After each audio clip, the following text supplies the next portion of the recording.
เพราะว่าบางคนใส่กระลับพี่น้องหาทิเศษพี่น้องเวลาประมาณ6-7 โมงเลยพี่น้องเพราะว่าให้บางคนอยู่คู่พี่น้อง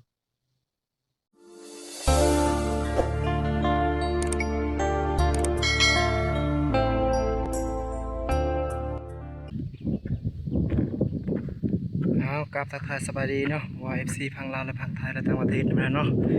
วันนี้มาพบกับซองบางคนสวรรค์สวรรค์ใหญ่อีกแล้วพี่น้องวันนี้อยู่ให้คือเก่าพี่น้องเห็นป่ะให้บ่ใหม่พี่น้องเอ้ยเห็นป่ะ5 มื้อนี้แล้วเพราะว่ามือที่2บางคนก็เลยถ่ายแล้วก็มือที่3ที่4บางคนก็เลยถ่ายเพราะว่าโทรศัพท์บางคนทางนะพี่น้องเนาะแล้วก็มื้อนี้บางคนได้ถ่ายอีกเนาะเห็นป่ะ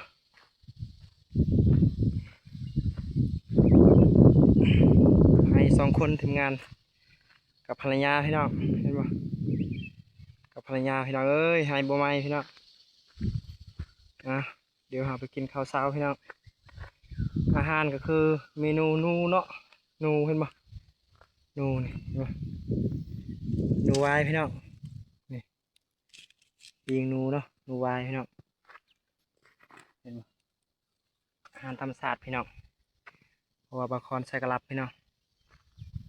เอาไปกินน้ำกันนะพี่น้องเนาะมาเด้อพี่น้องมากินข้าวน้ำกันกินข้าวเช้าพี่น้องเห็นป่ะให้บ่ใหม่พี่น้องเอ้ยมาเด้อพี่น้องมากินข้าวน้ำกันนะพี่น้องเห็นป่ะเห็นป่ะนูวายนี่พี่น้องโอ้หาทิเศษพี่น้องเวลาประมาณ6-7 โมงเลยพี่น้องเพราะว่าให้บางคนอยู่คู่พี่น้องอะไรดีแ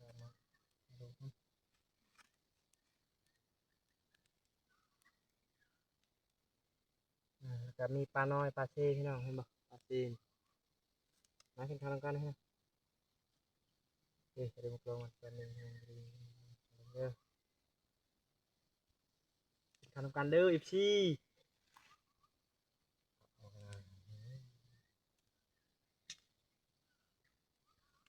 แซ่บพี่น้องอาหารธรรมชาติพี่น้องแซ่บ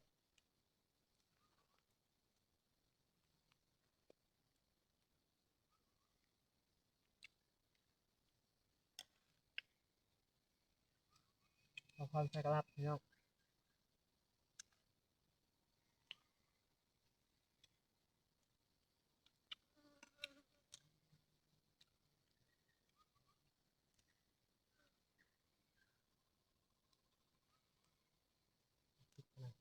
ดีบ้าง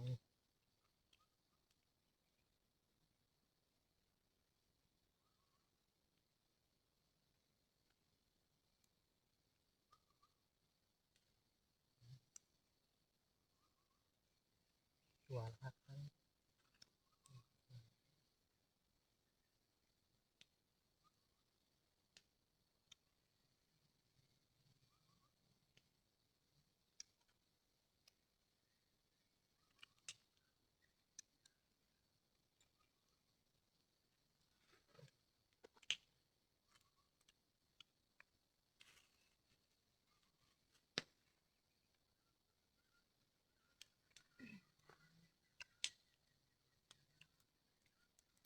งาน2 คนมานี่พี่น้อง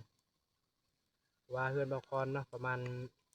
4 คนพ่อกับแม่เนาะแล้วก็กับเมียเฮ็ดเบียกมีที่2 คนพี่น้องอาทิตย์ไปแล้ว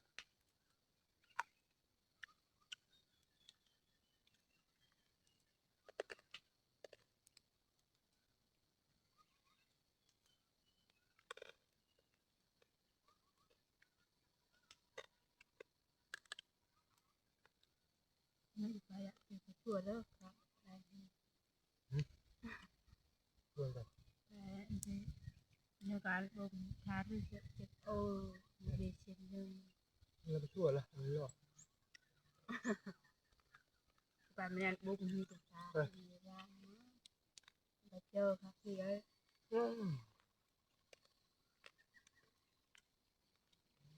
แต่ก็ละหางเป็นไงก็เบื่อหนูเบื่อกันนี่ไม่ใช่ไม่ได้เช่นเลยให้ร้านกว่าร้านเดิน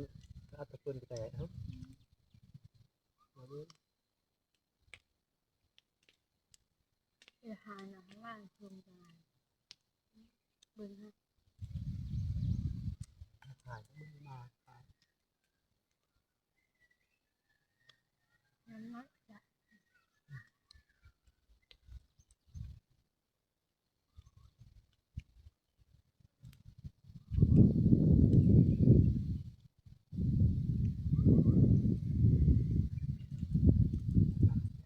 บอลกับตัว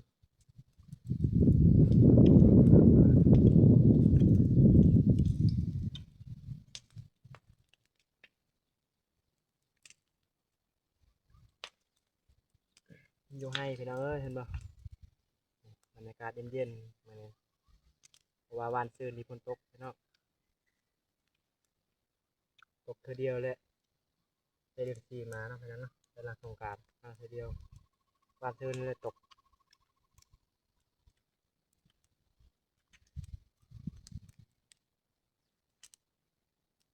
อันนี้จะเป็นผักคู่พี่น้องเห็นบ่ผักคู่นี่ผักคู่เก็บเคมซีชวนมีเคมซีบอกคอนคือว่าบอกคอนถ่ายคลิปที่ผ่านมานะพี่น้องเนาะทำส้มได้เบิ่งผักคู่นี่นึ่งเอาแล้วก็จำแจ่วพี่น้อง น่าเดี๋ยวจะดูไปจ้ะเนาะ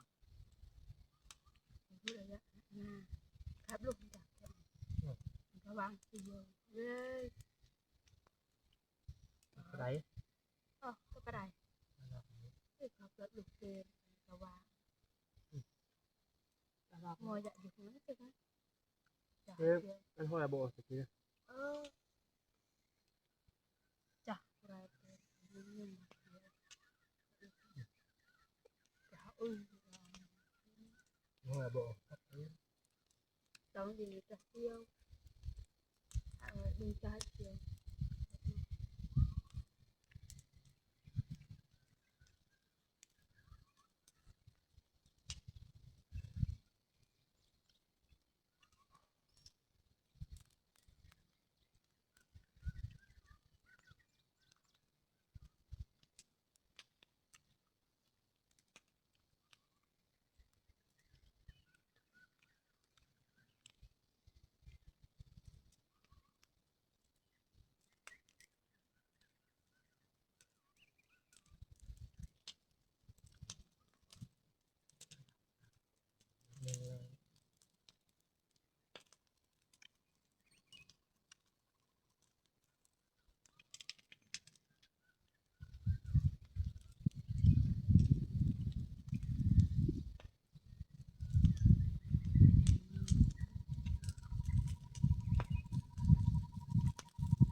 กูพี่น้องเห็นปะ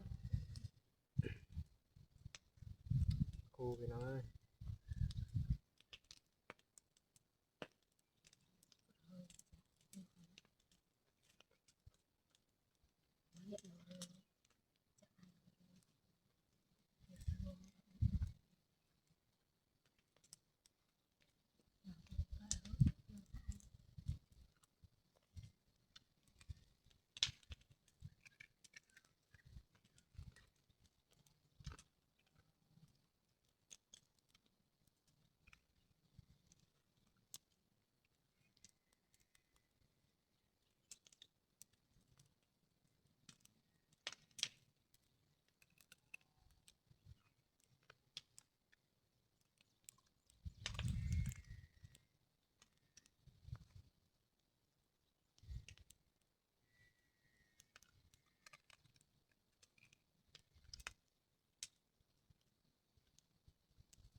เติมลงที่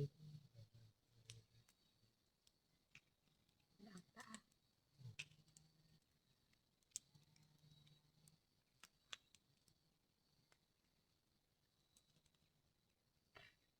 ติดอะไรเถอะแบบนี้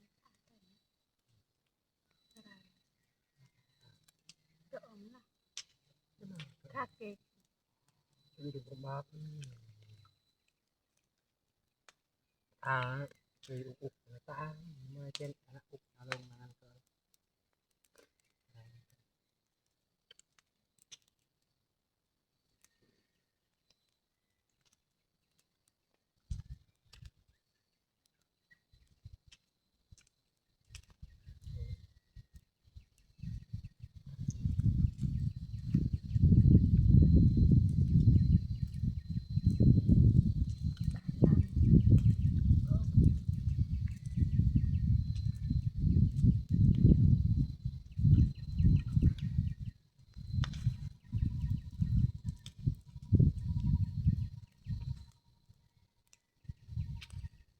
buộc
ถือว่าปิดคลิปแล้วแม่นเนาะ